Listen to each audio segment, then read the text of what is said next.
Hello and welcome to another episode of TV on TV. My name is State Representative Tommy Vitolo. I'm filming for Brookline Interactive Group, and we've got a great guest today, Becky Grossman, City Councilor from Newton, who's another candidate in the congressional race for the Massachusetts 4th Congressional District. As you know, there are quite a few candidates, and we're really trying to take the time to get to know each one of them so that voters can make an informed choice. Becky, thank you for coming on the show today, taking the time. I know you're so busy. We're going to get right to it. Tell us about birth to 2019. Tell us about the beginning of your life. Well, Tommy, thank you so much for having me on today. So I was born in New Jersey, and my immediate family still lives there. I left home for college. I went to Cornell University and was an economics major. And after that, moved around a little bit, coming to the greater Boston area again for education. I was incredibly fortunate to earn my JD and MBA degrees at Harvard, went on to practice law, work in politics, and eventually my husband and I bought our home in Newton when I was pregnant with our older child, my daughter Madeline, who just turned 9. When I think about my childhood and some of the formative experiences, one of the particularly meaningful ones was when I was 9, my daughter's age currently, and the powers that be in our local community wanted to put an incinerator in our neighborhood. And my mom, who had never been politically active before, gathered together with neighbors and friends and said, there is no way we're letting anybody breathe in what that incinerator is putting out. They got organized, they fought back, and eventually they won.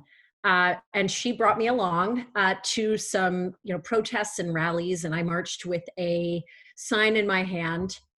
And a newspaper reporter asked me, little girl, what are you doing here? And I was quoted, my very first article, in saying that I thought incinerators were dumb, stupid, and idiotic, and didn't belong anywhere. So that was my really lesson into what a passionate, committed group of citizens can do from the grassroots when you get organized and fight back. And then I've carried that with me into becoming a mom myself. I sort of rolling the clock forward to 2016, decided to run for Newton City Council. It was really just a few days after Donald Trump was elected. I think, like so many people, I looked around and thought, I want to do more. And what's that going to mean? For different people, that's meant different things. And for me, it was stepping up to run for office. I have loved my time as a Newton City Councilor. I'm fortunate to serve as the chair of our finance committee now. And, I felt very strongly then, and even more strongly now, that if there was a time to step up and get in the fight, this is that moment. So tell us a little more about that. You've got this sense of activism from an early age. You're currently active in Newton city politics, which I want to get back to in a minute. But heading down to Washington, D.C. and working on national politics is a bit bigger than an incinerator or a city. So tell us, what brings you to the decision that you want to be a congressperson? That's a big jump. We want to know about that. Well, as much as I love being a Newton City Councilor, the job that I cherish most in my life is being a mom to my 2 young kids, Madeline, who, as I mentioned, is 9, and my son, Jack, is 6. And I am running for Congress with the fierce urgency of a mom, fed up by what is going on in this country and determined to make change. And I wake up every day thinking about what the world is going to be like for them, for all of our kids, for the generations to come. When they're adults, and feeling that great desire to safeguard the future. Right now, out of 435 members of Congress, we only have 25 who are mothers of school-age children. I believe that if we had 100 or 250 moms of young kids in Congress, it would change the conversation in Washington completely. Whether we're talking about tackling the climate emergency, taking on the NRA, and making sure that our kids at school and our communities are safe from gun violence, tackling the unconscionable cost of prescription drugs in this country. So that's what fuels me. And as I said about 2016, if there's ever a time to step up and get in the fight, it's now. I felt that way then. I feel even more passionately about that today. So you mentioned Newton City Council, and I want to come back to that, if only briefly. Certainly, you've had all kinds of experiences in the last 4 years in a smaller but a legislative body. Tell us how those experiences give you strength or motivation or insight as to what you would be like as a congresswoman. Well, I think the most important parallel is how the work that we do has a direct impact on the daily quality of life for our residents. And one way that I've really tried to connect with my constituents is in being very accessible. As a Newton City Councilor, I had made a pledge in my first term to have office hours in each of the 8 wards in Newton instead of just the neighborhood that I live in, because I thought it was really important to be inviting people from all parts of the city in to have conversations with me and to be able to sit down face to face and talk through issues. I've made a similar pledge in the congressional race.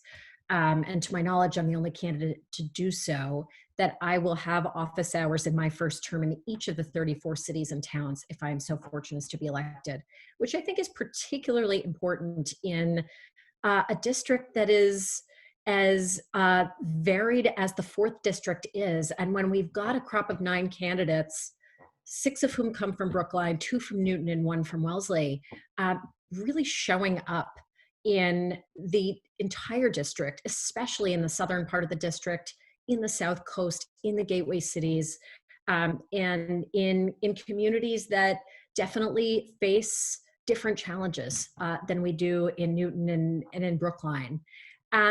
Another element of my work as a city councilor as chair of the finance committee, I think, is going to be particularly relevant and helpful as a member of Congress, especially in understanding the interplay of funding between the federal, the state, and the local level, and how local communities really do rely on support from the federal government in being able to provide the services that really do impact quality of life. And finally, the focus that I've had on children, on climate change, and on transit-oriented development, which is something that I've been a focal advocate for in Newton. And there's not a single community that I have visited in the 4th district where the topic of affordability, affordable housing, transit infrastructure, and the ability to put those pieces together hasn't been front and center on people's minds. Now, you and I both have a undergraduate background in economics, so I have no doubt you've thought about the economic impact of COVID, our self-inflicted physical and cultural and therefore economic distancing, and the ramifications that has in terms of what a recovery looks like, particularly when different parts of the country and indeed different parts of each state are seeing very different impacts as a result of the infection and the employment and economic results therein. So could you tell us a little bit about what you're thinking of in terms of economic policies to rebuild from the federal level? Absolutely. I think that the first thing we need to be talking about, which isn't getting talked about enough right now, is childcare and how that picture is going to come together for working families. We have a situation where in this district that I seek to represent, there's a 5 times differential in annual median household income from the north to the south part of this district. We know before the current crisis that we're in that lack of affordable childcare is something that is real, that affects inequality in this district, in this Commonwealth, and in this country, and is even more pronounced in the time that we're going through right now, especially as so many workers don't have the privilege of being able to do their work from home, from behind a computer screen or on the phone, but need to actually be out there. And if you're going to work every single day, whether it's as a nurse in a hospital, whether it's in the grocery stores, whether it's on a job site, you still have to figure out that childcare picture. And families are really struggling with that right now. It also is an issue that disproportionately affects communities of color. And if we're going to get serious about tackling the very real systemic racism in this country, we have to be looking at those underlying structures that fuel that inequality. So that's a big priority for me in rebuilding the economy, and particularly in the reality of how economic well-being has really been an issue that is different in different parts of this district in very real and meaningful ways. I love the way you tie economic recovery with other clear policy interests of yours in terms of supporting families, and maybe there's a little bit of feminism in there. I don't want to throw it on you. That's for you to decide, and for the viewers to decide. I support it personally. I try to be as much of a feminist as I can be. But so this is about you. Tell us about some other priorities. Maybe they tie in with the economics. Maybe they don't. Hopefully, Congresswoman Grossman and the rest of Congress will get our economy on the right track in a year or two or three. But you might serve much longer than that. So tell us about some other priorities of yours. So I think it actually ties in with what fuels me on the childcare issue, which is being a mom. And the priority that I want to talk about is gun violence prevention. As I told you earlier, have a kindergartner. His name is Jack, and he, in his first days of kindergarten, when I was taking him to school, I had to have a conversation that so many parents out there are having right now in what it would mean to find a quiet place to hide in his classroom or run in a zigzag pattern if a scary person with a gun showed up to his school. That is not a conversation that any parent should ever have to have with their child, or a fear that any child should have to live with going to school. And we also know how gun violence is tearing apart communities, and especially communities of color. That is why I want to go to Washington and take on the NRA, and why I believe passionately in getting the money out of politics. Because if we're going to get serious about tackling many of our top priorities, certainly gun violence, but it also goes for taking on big pharma and big oil in tackling the climate crisis and the unconscionable cost of prescription drugs in this country. We're going to have to get the money out of politics and tackle those corporate special interests that have been controlling our government for far too long. You mentioned transportation earlier, and I'm glad you mentioned transit-oriented design and development in Newton. I've been sort of following it from Brookline, just sort of from afar, intrigued. And certainly it is an issue that matters to me. And as you said, it matters to folks up and down the district. Can you give us a little bit more of a feel of what your vision for policy that pushes us towards transit-oriented design, how that would work, and how it would be different from the north, the central, and the southern part of the district, which clearly have very different access to mass transit and to jobs? Tell us a little bit about that. Give us some meat on those bones. Yeah, so, when I think about the biggest challenge facing the district, this is what comes top of mind for me. Thinking about inclusive economic prosperity, economic development, especially in the southern part of the district, public transit, climate change, affordability, and how all that comes together. I mentioned earlier the 5 times differential in annual median household income from the north to the south part of this district. So what does that mean?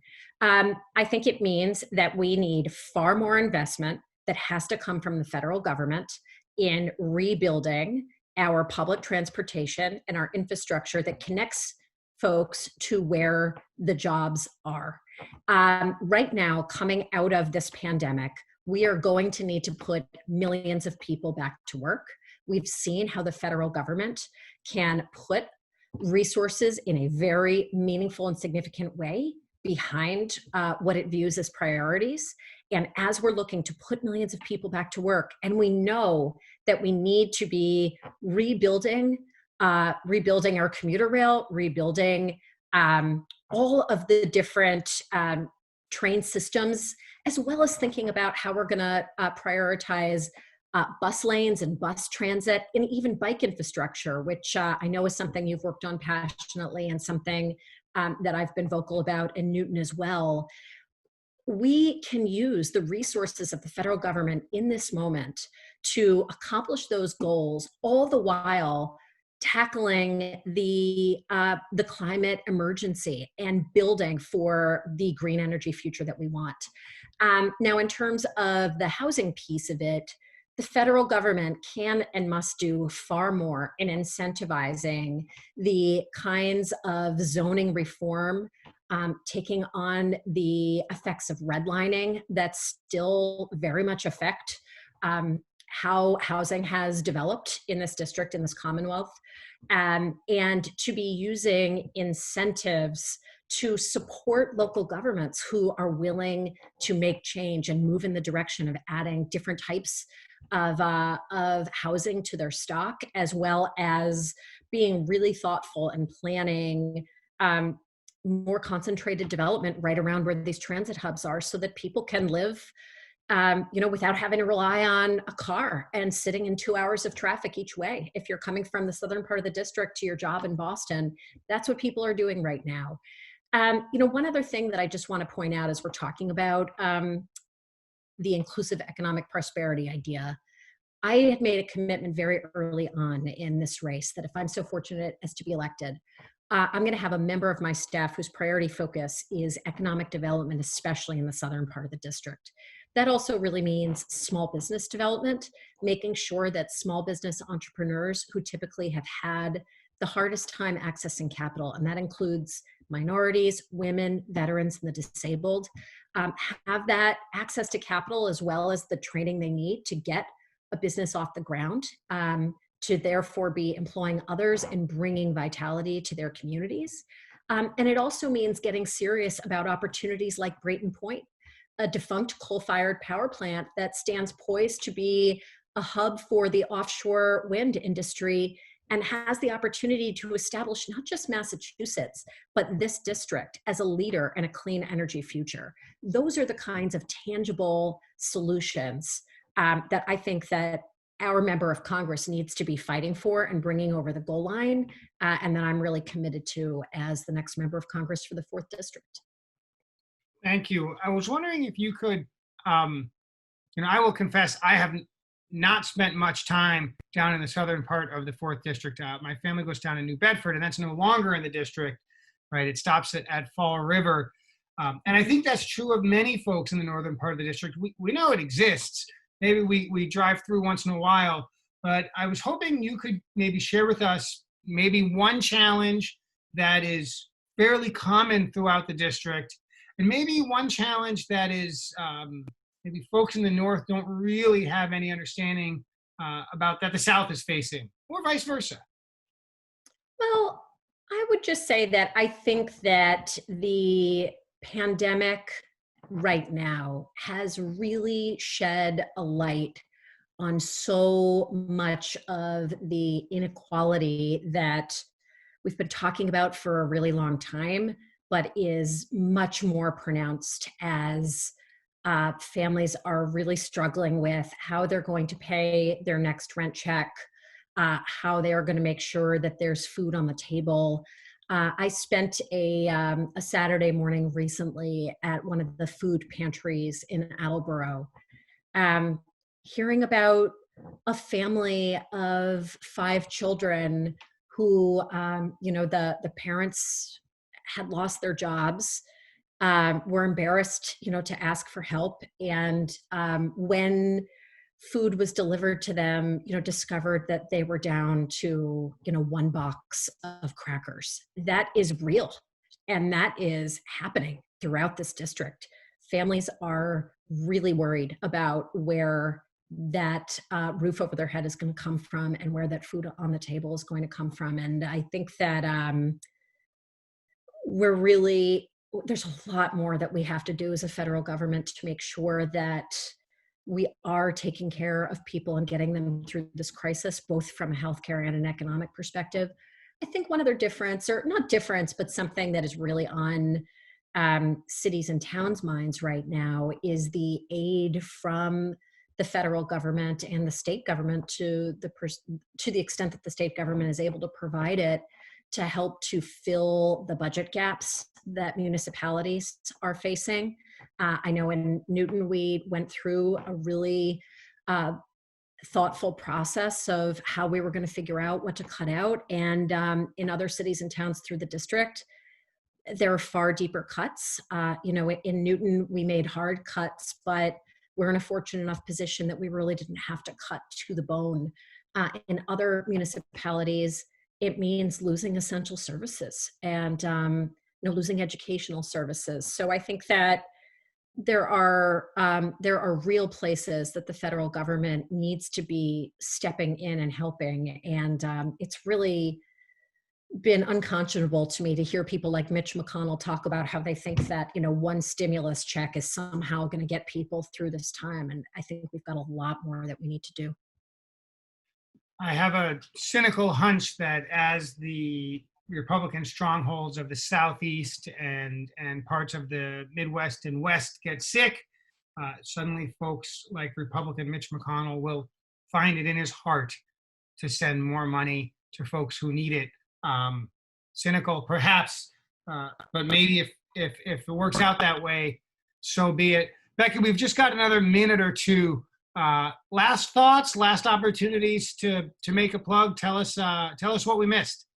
Well, I will just say that out of 435 members of Congress right now, we only have 25 who are mothers of school-aged children. And I do believe that if we had 100 or 250 moms in Congress of young kids, it would change the conversation in Washington completely. And that if we're going to get serious about making progress on the issues that we care about, we need to be sending new and different types of people to Washington to do that work. I would love if folks would check out our website, beckygrossman.com. It also links to all of our social media channels, and would be so deeply honored to earn the vote of every viewer who's watching today. So thank you so much for the time and opportunity to share some thoughts with you this morning, and really appreciate that. Becky, thanks for joining me on Brookline Interactive Group today. And as you know, this interview will be available online so folks can see it later. They can send it to their friends. Thanks again to everyone over at BIG. My name is State Representative Tommy Vitolo. I'm delighted to share guests like Becky Grossman with viewers. We had a great time. I hope you did too. And we will see you next week. Thanks so much.